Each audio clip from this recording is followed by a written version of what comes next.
आदाब। Income, savings, investment और digital economy पर बेस्ट खास प्रोग्राम लेकर हाजिर हूं मैं सूर्यकांत शर्मा।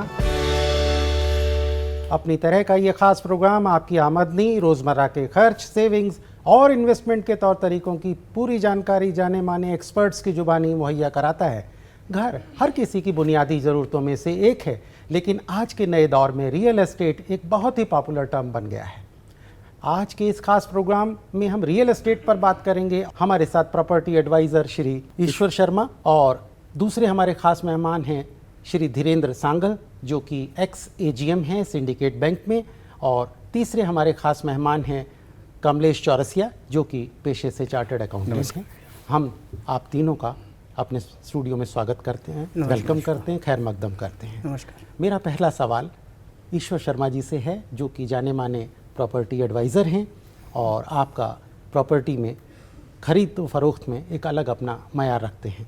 तो ईश्वर साहब, अगर मुझे एक घर खरीदना है तो मुझे एक प्रॉपर्टी एडवाइज़र के पास जाना ज़रूरी है, और इससे मुझे क्या फ़ायदे हो सकते हैं? आपने घर खरीदना है तो बेहतर होगा कि आप किसी भी प्रॉपर्टी एक्सपर्ट के पास में जाएं। आपको वो पूरी जानकारी देगा कि आपको किस तरह का घर लेना चाहिए, आपका बजट क्या है, आपकी रिक्वायरमेंट कितनी है, जिसके बारे में एक आम आदमी को नहीं मालूम होता। वो सिर्फ ये सोचता है मैंने घर लेना है, उसके अच्छे क्या नतीजे रह सकते हैं, इसके बारे में आपको एक प्रॉपर्टी एक्सपर्ट बता सकता है। प्रॉपर्टी एक्सपर्ट हमारे बजट को भी अपने अंदाज में रखता है जी, और थोड़ा सा इस पे विस्तार से थोड़ा तफसील से बता दीजिए। जी, ऐसा है, किसी भी प्रॉपर्टी एक्सपर्ट के पास में आप जाते हैं तो आपके साथ वो 10-15 मिनट जो है ना आमने सामने की बात करता है। वो आपके टेस्ट को जान लेता है, आपकी रिक्वायरमेंट को जान लेता है, आपके बजट को जान लेता है, फिर वो आपको एडवाइस करता है कि आपको किस तरह की प्रॉपर्टी लेनी चाहिए। सांगल साहब, अब बात इन्होंने एक एडवाइस के लिए बता दिया क्या क्या चीज़ें हैं, कस्टमर को पता है उसे उसकी बजट क्या है। तो अब मैं ये पूछना चाहूँगा कि आपसे कि जब घर खरीदने के लिए उसको होम लोन की ज़रूरत पड़ेगी तो उसे प्राइवेट मनी लेंडर के पास जाना चाहिए या बैंक्स के पास जाना चाहिए? पर्सनली आई मस्ट से कि उसको बैंक्स के पास जाना चाहिए, प्राइवेट लैंडर्स के पास बिल्कुल नहीं। एंड उसमें भी मैं प्रीफर करूँगा कि नेशनलाइज बैंक के पास जाए। That is much better. मैं ये अभी थोड़ी सी बात, एक चीज़ आपसे पूछना चाह रहा था। आपने बड़ा सीधा सा जवाब मुझे दिया कि भाई मनी लेंडर के पास ही नहीं जाना चाहिए, बैंकों के पास जाना चाहिए। मैं इस पर आपसे रिक्वेस्ट करूंगा कि तफसील से बताएं भी बैंकों के पास क्यों जाना चाहिए, ऐसी क्या खासियत है कि बैंकों के पास ही जाए? इनफैक्ट बैंकों के पास जाने का एक सबसे बड़ा ये एडवांटेज है कि प्राइवेट बिल्डर्स के रेट ऑफ जो प्राइवेट फाइनेंसर्स के रेट ऑफ इंटरेस्ट हायर होते हैं, इनके रेट ऑफ इंटरेस्ट कम होते हैं। इनकी रिक्वायरमेंट्स होती है एक सेट लाइन पे होती है, और वो उसके अंदर आप if you provide all these things तो आपको इजी हो जाता है बैंक्स के पास जाना। और फिर आपको नेशनलाइज बैंक वगैरह में अगर आप जाते हैं, sometimes if you have a surplus funds, आप डिपॉजिट भी करना चाहते हैं तो उसके अंदर कोई प्रीपेमेंट पेनल्टी वगैरह नहीं पड़ती है। That is one of the reason. बहुत खूबसूरत, ये बेहद व्यवहार जिसको कहते हैं प्रैक्टिकल प्रैग्मेटिक अप्रोच है। Whereas this sort of thing, if you go to any private banks, वहाँ पे थोड़ी सी दिक्कत आती है। They may charge penalty, prepayment penalties वगैरह they may impose। अच्छा, हाँ, ये अक्सर देखा गया कि जो नेशनलाइज बैंक हैं उनकी हर चीज़ ट्रांसपेरेंट है, ट्रांसपेरेंट होती है, सही शब्द है। ट्रांसपेरेंसी आपको नेशनलाइज बैंक्स में डील करने से ट्रांसपेरेंसी आपको मिलेगी। जी चौरसिया साहब, मैं आपसे पूछना चाहूँगा, आप चार्टर्ड अकाउंटेंट हैं, और घर किराए का खरीदना बेहतर होगा या किराए का लेना बेहतर होगा या खरीदना बेहतर होगा? इसमें हमें ये देखना पड़ेगा पहले कि क्या जो खरीदने की प्लान कर रहा है क्या वो खुद किराए पर रह रहा है या नहीं। अगर वो खुद किराए पर रह रहा है तो ऐसे व्यक्ति को घर ज़रूर खरीदना चाहिए, क्योंकि वो अपना EMI पे करेगा। अगर वो किराए पर रह के जो रेंट पे करता है किराएदार, एज ए किराएदार वो देता है, वो उससे उसको बेनिफिट अवेल नहीं होता, वो रह रहा होता है। लेकिन जब हम अपने घर के लिए जो ईएमआई दे रहे होते हैं, वो एज ए किराए की तरह मैं ईएमआई दे के अपना घर बना सकता हूँ लेटर इन फ्यूचर में, वो मेरी अपनी प्रॉपर्टी हो सकती है। नहीं, जैसे आजकल न्यूली मैरिड कपल हैं, आजकल छोटी छोटी फैमिली होती जा रही हैं, this is a hard reality, harsh reality. तो अब जब वो दोनों शुरू करते हैं अपने जीवन को, लाइफ को, तो उस दौरान उन्हें किराए पर, मैं इसको इसीलिए प्रश्न को फिर स्पेसिफिक किए देता हूँ कि इस तरह के लोग जो नए नौजवान हैं या मिडिल एजड भी हैं, किसी रीज़न से घर नहीं बना पाए, किराए पर रह रहे हैं, तो उन्हें किराए पर कंटिन्यू करना चाहिए या घर खरीदना चाहिए? सर, हमें ना, अगर हमारे पास जब हम किराया घर खरीदने के लिए जाते हैं, हमारे पास कुछ परसेंटेज ऑफ द अपना फंड होना ज़रूरी है जी। अगर मेरे पास वो फंड आ गया है, या फिर जो कपल्स रहने जा रहे हैं, अगर उनके पास मिनिमम जो बेसिक जो देना है 20% 30% बैंक को, अगर मैं फाइनेंस के लिए जाता हूँ, अगर वो पैसा उनके पास अवेलेबल है, उनको अपना घर खरीद लेना चाहिए। जब तक वो नहीं है, तब तक किराए पे उनकी मजबूरी है, उनको रहना पड़ेगा। तो बेस्ट ये है, अगर आप इस जो हमारे पास बेसिक मिनिमम रिक्वायरमेंट फंड हो जाता है, तो ऐसे लोगों को किराए पे ना रहकर अपना घर खरीदना चाहिए, जिससे कि, क्योंकि वो ईएमआई की जगह, रेंट की जगह पे ईएमआई देकर अपना घर बना सकते हैं। अगर वो किराए पर रहेगा तो जिंदगी भर वो किराए पे ही रहेगा, उसका अपना घर नहीं हो सकता।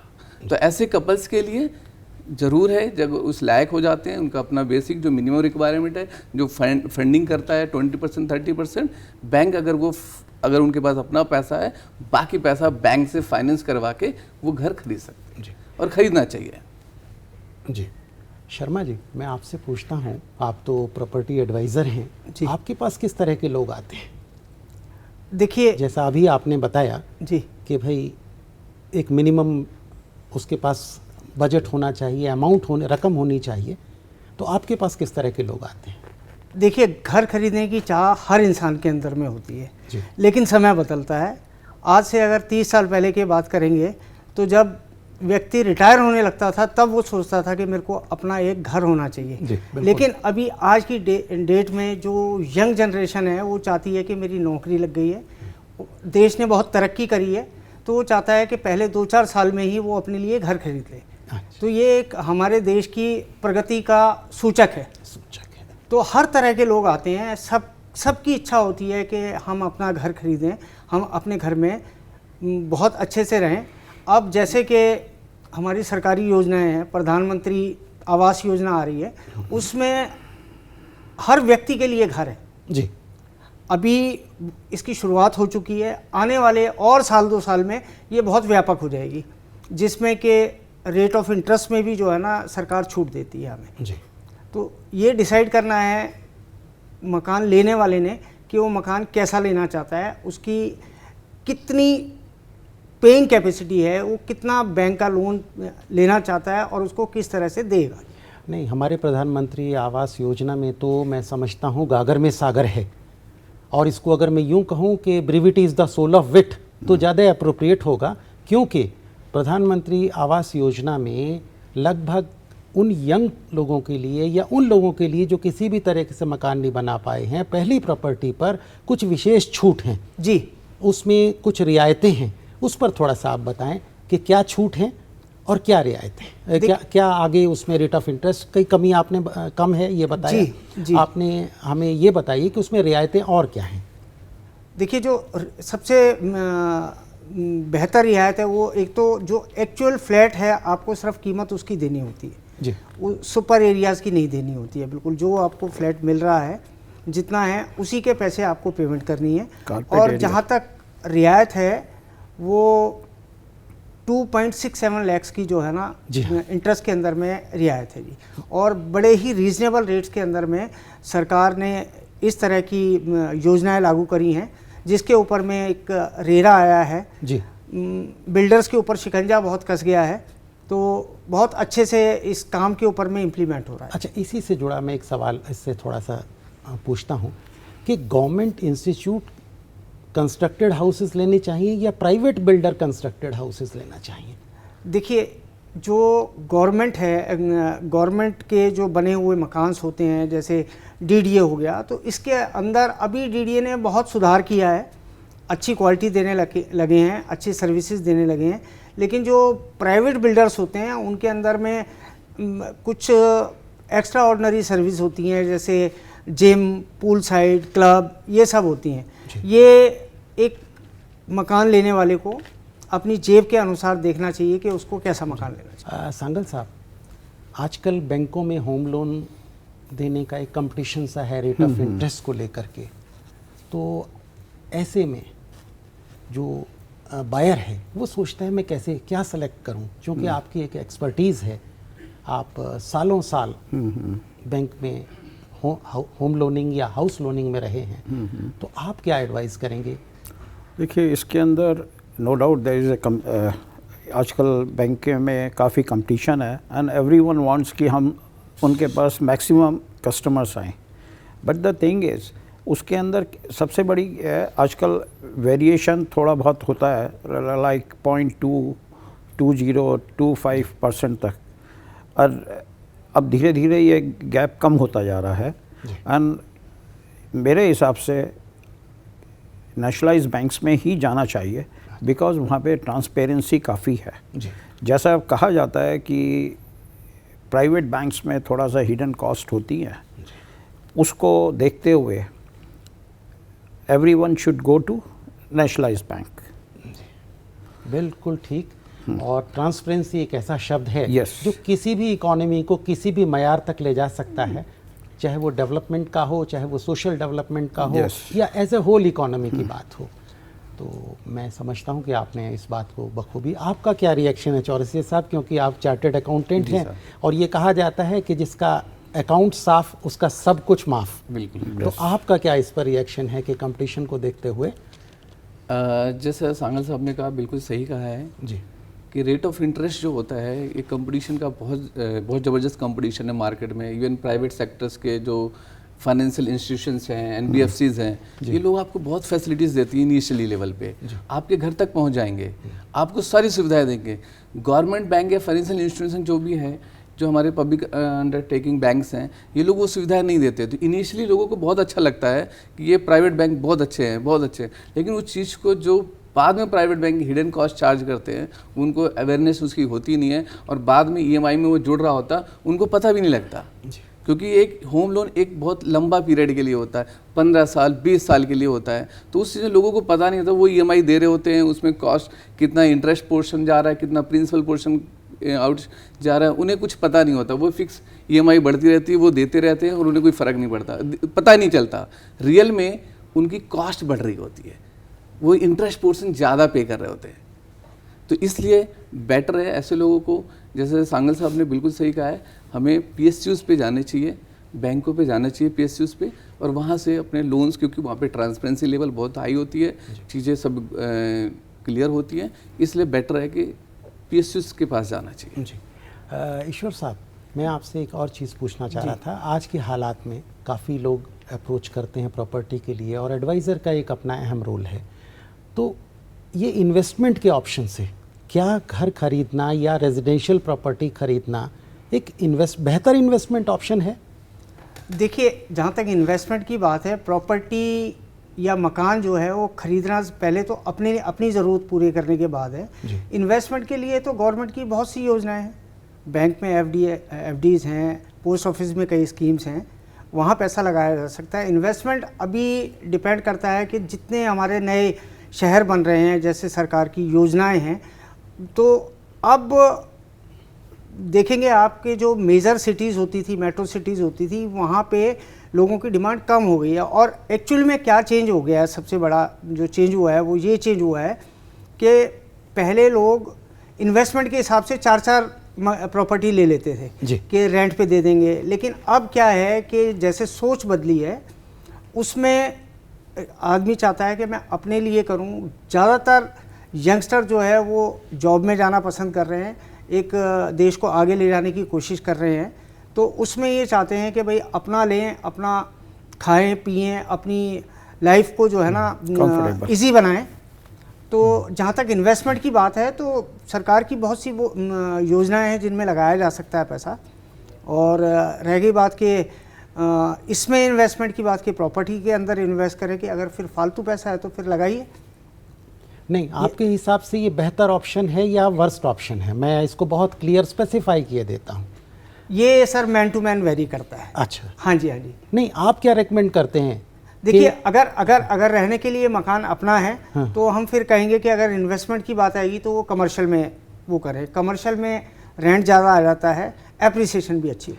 सांगल साहब, मुझे लगता है अपने व्यूअर्स को और नाजरीन को और बेहतर करने के लिए, उनको अच्छा व्यू पॉइंट देने के लिए, आप चूँकि होम लोन डिपार्टमेंट में रहे हैं, आपने हेड किया है उस चीज़ को, तो जब बैंक के पास लोग आते हैं और जैसा आप बता रहे हैं कि 3-3, 4-4, और एक ये रियलिटी भी रही है कि 3-3, 4-4 प्रॉपर्टीज़ पर लोन ले लिया, जिनको ज़रूरत है वो अटक गए और ये लोन लेके निकल गए, तो आपकी दृष्टि से क्या है? देखिए, शुरू में ये जब बैंक्स में होम लोन्स का कॉन्सेप्ट क्लियर हुआ था जी। और शुरू किया था, उस वक्त लोगों ने 3-3, 4-4 पे लिए हैं, जी। But later on government has restricted only up to 2 जी, प्रॉपर्टीज़ वन कैन हैव।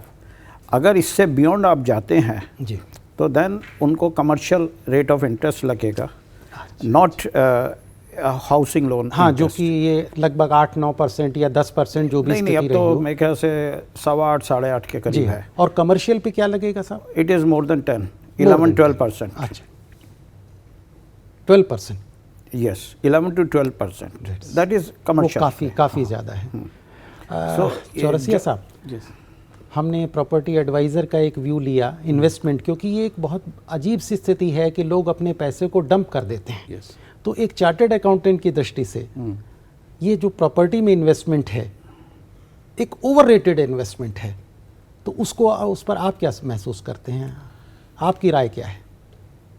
मेरी राय में ये है कि इन्वेस्टमेंट पर्पज़ से आप प्रॉपर्टी अगर लेना चाहते हैं, इन्वेस्टमेंट पर्पज़ से अगर आपके पास घर रहने के लिए है, तो एज ए उसको बिजनेस ना बना के आप उसमें इन्वेस्ट ना करें। उनके लिए प्रॉपर्टी लेना चाहिए जिनके पास घर नहीं है, क्योंकि सबको चाहिए घर रहने के लिए। हाँ। लेकिन अगर मेरे पास घर ऑलरेडी है और मेरे पास कुछ सरप्लस पैसा पड़ा हुआ है, उसको मैं दूसरे घर में इन्वेस्ट करूं, तो नेट ऑफ करूंगा, आज के डेट में वो रिकवरी नहीं हो पाती है। बेटर है हमें घर ना लेके कुछ और अल्टरनेटिव इन्वेस्टमेंट में जाना चाहिए। जैसे आप म्यूचुअल फंड में इन्वेस्ट कर सकते हैं। आप अगर आपको किसी जब नॉलेज है लोगों को, तो शेयर मार्केट्स में जा सकते हैं, नहीं तो SIP के थ्रू इन्वेस्ट कर सकते हैं, सिस्टमेटिक इन्वेस्टमेंट प्लान जो है जिसे हम कहते हैं, या फिर मेच्योर्ड FDs और बैंक पोस्ट ऑफिस तो है ही हैं, ये तो सभी करते हैं। इनके अलावा भी हमारे पास दूसरे अल्टरनेटिव जो म्यूचुअल फंड्स वगैरह में हम इन्वेस्ट करके अपना जो रेट ऑफ रिटर्न्स है इन्वेस्टमेंट पे, वो हम बढ़ा सकते हैं, वेल्थ मैक्सिमाइज कर सकते हैं, जो कि प्रॉपर्टी में आज की डेट में नहीं आ रहा है। अगर मैं इन्वेस्ट करने से मुझे क्या मिलेगा? एक अप्रिशिएशन होता है रेंटल। आज की डेट में रेंटल और कॉस्ट के हिसाब से वो बहुत कम आ रहा है। अच्छा। और अगर आप पिछले 5 साल के मार्केट में हमारे एक्सपर्ट बैठे हुए हैं, रियल में एप्रिशिएशन इन द प्रॉपर्टी नहीं है जी। तो करंट सिनेरियो में बेस्ट ऑप्शन जो लगता है कि आप लिक्विड फंड में इन्वेस्ट करें, FDs में इन्वेस्ट करें, जो लिक्विड एसेट्स हैं, जो गवर्नमेंट की दूसरी स्कीम्स हैं उसमें इन्वेस्ट करें, बॉन्ड्स वगैरह में। जी। सांगल साहब, अब ये सब बातें हुई, अब जो होम लोन की जो क्वांटिटी तय होती है, क्वांटम जो तय होता है, वो आप कैसे तय करते हैं? देखिए, इसके अंदर हम लोग जब उनकी ग्रॉस इनकम देखते हैं जी। कि उनकी ग्रॉस इनकम क्या है, basis on the salary certificate, और if that person is a businessman then उसका ITR। अच्छा, ITR। उसके देख के फिर हम ये देखते हैं कि इनके रिक्वायरमेंट, हम लोग 60%40% उनके लिए ग्रॉस इनकम का 40% we just keep it aside for their day to day expenses. Now we see the 60% में हम ये देखते हैं कि उनकी और क्या डिडक्शंस हैं, वो सब लेस करके then we calculate the eligible amount. Eligible, ठीक। अच्छा, कमलेश चौरसिया साहब जी, मैं आपसे एक बेसिक क्वेश्चन पे आता हूँ। मैंने एक मकान फॉर एग्जांपल जी 20 लाख रुपए का बेचा, और फिर मैंने एक आगे जाके मकान ले लिया या फ्लैट ले लिया। मकान की तो बात 20 लाख 15 लाख में आजकल बेमानी सी बात है, और मैंने उसे 10 लाख में ले लिया। 10 लाख रुपया जो मेरे पास बचा, उस पर कोई टैक्स लगेगा? हाँ। और उस रकम को हम कहेंगे क्या? मतलब आम भाषा में तो हम कहते हैं ये मैंने बचत कर ली जी, और मैंने आगे इसको लेकिन जब वो इनकम टैक्स उस पर टैक्स काटता है तो तो मैं कहता हूँ ये क्या हुआ भाई, मेरा पैसा था मैंने बचाया। तो आप बताएं इस बार। देखिए ऐसा है, इसको वर्ड बोलते हैं कैपिटल गेन। अच्छा, कैपिटल गेन। जो आपने अपने एग्जांपल में लगे 20 लाख रुपए हमें सेल करने से, प्रॉपर्टी सेल करने से आए, तो पहले हमें ये देखना पड़ेगा वो प्रॉपर्टी जो हमने सेल की है वो परचेज कितने में की है। तो से एग्जांपल इसमें मैं एक छोटा सा ऐड कर दूं, 5 लाख रुपए की एक प्रॉपर्टी परचेज की थी, वो आज मैंने 20 लाख की बेच दी, करेक्ट। तो रियल में गेन आपका 15 लाख है इंडेक्सेशन करने के बाद। वो 24 महीने से ज़्यादा हो जाने पे इंडेक्सेशन फी लॉन्ग टर्म कैपिटल, इसको वर्ड होते हैं लॉन्ग टर्म कैपिटल गेन। ठीक है, long term capital gain, long term capital gain. ठीक है, उसमें क्या होता है, 5 लाख रुपए का इंडेक्सेशन से एग्जांपल मैंने किया तो 7 लाख हो गया, मैंने बेच लिया 20 लाख में। जो डिफरेंस है ना 13 लाख का, इसको बोलेंगे लॉन्ग टर्म कैपिटल गेन। इस पे लगना चाहिए टैक्स, जो 20% का रेट है, और सरचार्ज एजुकेशन से अलग है, उस पे लगता है। लेकिन आपने दूसरी प्रॉपर्टी का अगर खरीद लेते हैं तो सेक्शन 54 में एग्जेम्पशन हमें मिलती हैं इनकम टैक्स के अंदर कि जितना गेन है, हमारे इस एग्जांपल में 13 लाख का गेन है, अप टू 13 लाख रुपए मुझे इन्वेस्ट करना पड़ेगा टोटल टैक्स बचाने के लिए। तो अभी हमने एग्जांपल में 10 लाख की प्रॉपर्टी खरीद ली तो 10 लाख रुपए तो एग्जेम्प्ट होगा, बचा हुआ 3 लाख इस पे long term capital gain tax देना पड़ेगा। अगर उनको ये भी बचाना है तो या तो प्रॉपर्टी और वैल्यू की खरीदे, 13 लाख या इससे ऊपर की खरीदे, या फिर आजकल बॉन्ड्स वगैरह होते हैं जो बॉन्ड्स में भी इन्वेस्ट कर सकते हैं। सेक्शन है 54 EC वगैरह में हम 50 लाख रुपए तक की वहाँ इन्वेस्टमेंट डाला हुआ है। अच्छा, चूंकि बात लंबी हो रही है, मैं इसको एक चीज़ और पूछता हूँ कि सैलरीड क्लास या जो भी यंग जनरेशन है या मिडिल एजेड है, उन लोगों को जब वो होम लोन लेते हैं और इनकम टैक्स में उनको क्या क्या रियायतें होती हैं, इसके बारे में थोड़ा सा बता दीजिए। देखो, जो सैलरीड क्लास है या बिजनेसमैन किसी को भी है, तो उनको होम लोन लेने का 2 फायदे होते हैं। एक तो इंटरेस्ट में उसको एग्जेम्पशन मिलती है जी, सेक्शन 24B में उसको डिडक्शन मिलती है, वो मैक्सिमम 2 लाख। अच्छा, 2 लाख, ठीक है, मैक्सिमम 2 लाख की लिमिट है, वो मिलेगा, नंबर 1। नंबर 2, उसको 80C में भी डिडक्शन मिलेगा अप टू 1,50,000। अच्छा। तो हमारे पास जो EMI जाता है उसके 2 कंपोनेंट होते हैं, इंटरेस्ट एंड प्रिंसिपल। प्रिंसिपल की एग्जेम्पशन हमें मिलती है सेक्शन 80C के अंदर अप टू 1,50,000। अच्छा। इंटरेस्ट की एग्जेम्पशन मिलती है 24B के अंदर, इंटरेस्ट ऑन बोरोड कैपिटल जिसे हम कहते हैं, अप टू ₹2 लाख। ये 2 डिडक्शन। तो कुल मिला के 3.5 लाख रुपए की बचत। यस। इसके ऊपर टैक्स के बेनिफिट्स, और जो लोग EMI दे के रह रहे हैं, एक तो उसका होम लोन जो रेंट तो बचता ही है, साथ में ये अपना घर भी होता है और इन दोनों का बेनिफिट्स मिलता है।